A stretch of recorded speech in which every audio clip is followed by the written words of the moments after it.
Tienduizenden wandelaars doen deze week mee aan de Nijmeegse Vierdaagse.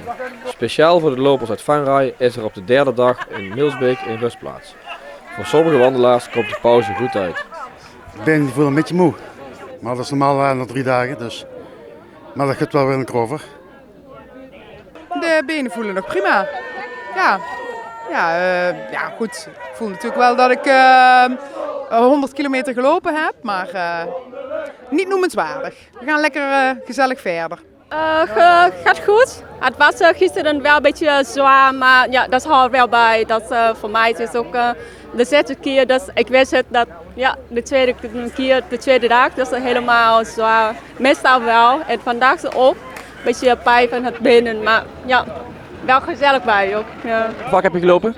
Dit is nu de 22e keer dat ik eraan meedoe, dus ik hoop dat ik hem uit kan lopen weer. Dus het is bijna altijd gelukt. Dit is het 2e jaar. En waarom heb je besloten om mee te doen? Het stond al jaren op mijn bucketlist en vorig jaar dachten we laten we het eens gaan proberen. En ja, als je het eenmaal hebt geprobeerd dan, ik weet niet of we er nog ooit vanaf komen. Het Vierdaagse virus. Het Vierdaagse virus heeft ons te pakken, klopt. Was het geheim om een goede Vierdaagse te lopen? Moet je veel oefenen of verstand op nul? De een zegt wel, de ander zegt niet. Wij hebben wel veel getraind. Ja, of veel getraind, maar wij houden er wel van om in het weekend te gaan wandelen. Dus we hebben het Pieterpad hebben we een maand geleden afgerond. Dus wij hebben wel ervoor getraind.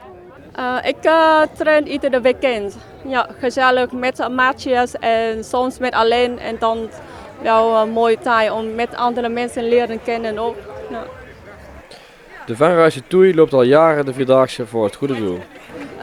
Ik loop de 5e keer voor de goede doel van Xavier Friesen. Dat is bouwstenen voor Zambia. Hij bouwt een middelbare school, volgens mij. En hij wil ook van de, zoals in kinderen in Nederland, dat zij ook wel een beter voor schoon en materiaal van schoon, en zoals in Nederland. Op dit moment heb ik dan ook meer dan €300 wel gehaald. En ik verwacht dat we binnen de dagen en dat krijg ik meer van de sponsoren.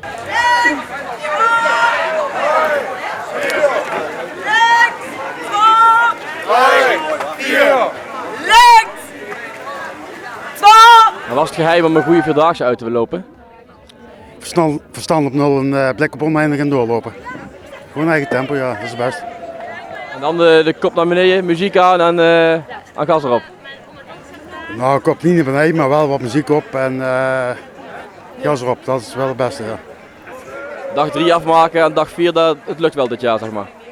Zoals het er nu uitziet gaat het wel lukken. Het gaat eigenlijk wel heel makkelijk af. Ja, ik had niet gedacht dat het zo makkelijk zou zijn eigenlijk. Zoals ik me nu voel, wel ja. Nou, Wim en ik willen alle wandelaars Succes wensen. voor de laatste dag. En toi toi, zet hem op voor Venray. Tot morgenavond. Hey!